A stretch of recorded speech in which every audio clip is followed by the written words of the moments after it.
Earlier this year Panasonic launched the semi-rugged 2" 1 detachable Toughpad FZQ2, and it's quite a beast.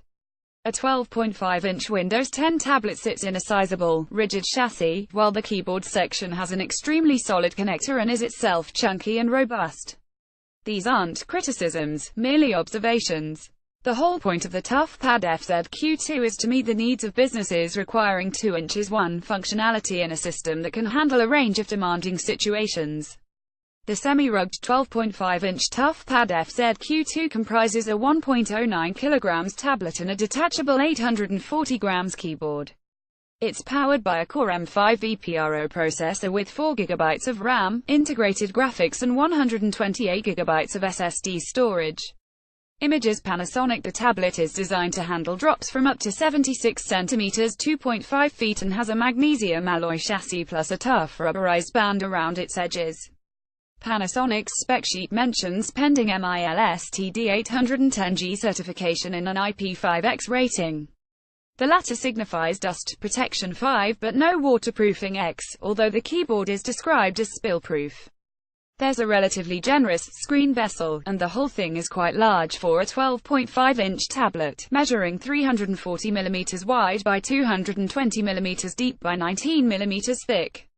The tablet alone weighs 1.09 kg, rising to 1.93 kg and 43 mm thick with the keyboard attached. The specifications aren't exactly leading-edge, but should handle a range of mainstream and vertical market workloads. The CPU is an 6th generation Intel Core M56-557 with vPro and integrated Intel HD graphics 515. There's 4 GB of RAM as standard, with an 8 GB factory option. Windows 10 Pro is installed as standard, but a downgrade to Windows 7 is available if required. The base SSD storage capacity is 128 GB, with 256 GB on offer as a factory option. The 12.5-inch touchscreen has Full HD resolution 1920 by 1080 pixels with a maximum brightness of 350 nits. The tablet keyboard connection is very robust, with a back support and kickstand for added stability when you're working in laptop mode. Image Panasonic ports, connectors and buttons arranged around the 3 edges of the tablet that aren't needed for docking.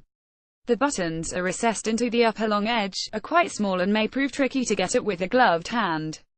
The power connector is protected under a hinged cover, and a second cover protects the headset jack and the device's only full-size USB 3 port. The remaining connectors are not protected by a cover. There's a full-size HDMI port that can also connect to VGA, as Panasonic provides a dongle. There's also an RJ45 LAN connector and a legacy serial port.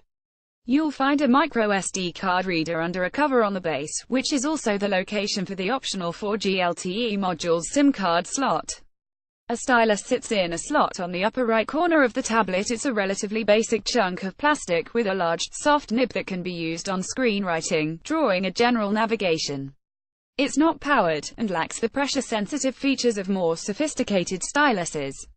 It's entirely fit for its relatively low-level purpose, though, and Panasonic provides a lanyard for tethering the stylus to the tablet. The Toughpad FZQ2 has an integrated carry handle. A rotatable rear-mounted carry strap is also available as an option. Image Panasonic. The connection to the keyboard is, as noted earlier, very robust. 2 lugs are set into sizable slots on the tablet. A slider locks the tablet in place, and the two can be parted only by unlocking and then pushing a second release catch. There's a back support for the tablet which helps anchor it securely and prevent it and the keyboard snapping apart.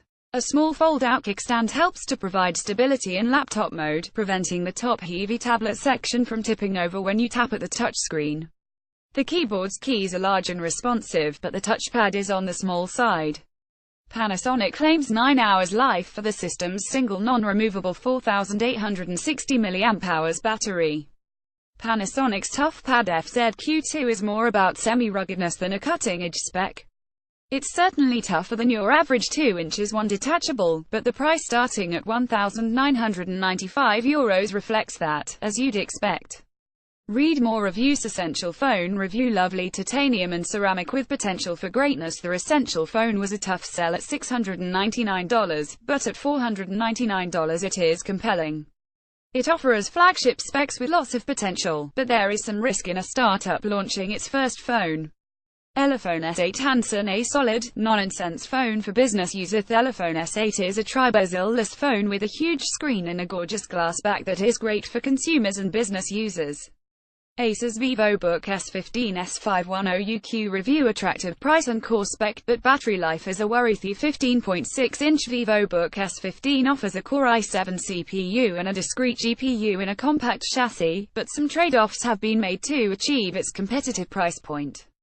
LG V30 review. Stunning hardware optimized for media creators and audio lovers. The V30 is easily the best phone ever made by LG, with a large minimal bezel display, high-quality dual rear cameras, quad DAC audio support, micro SD card, drop water dust resistant construction, and attractive design.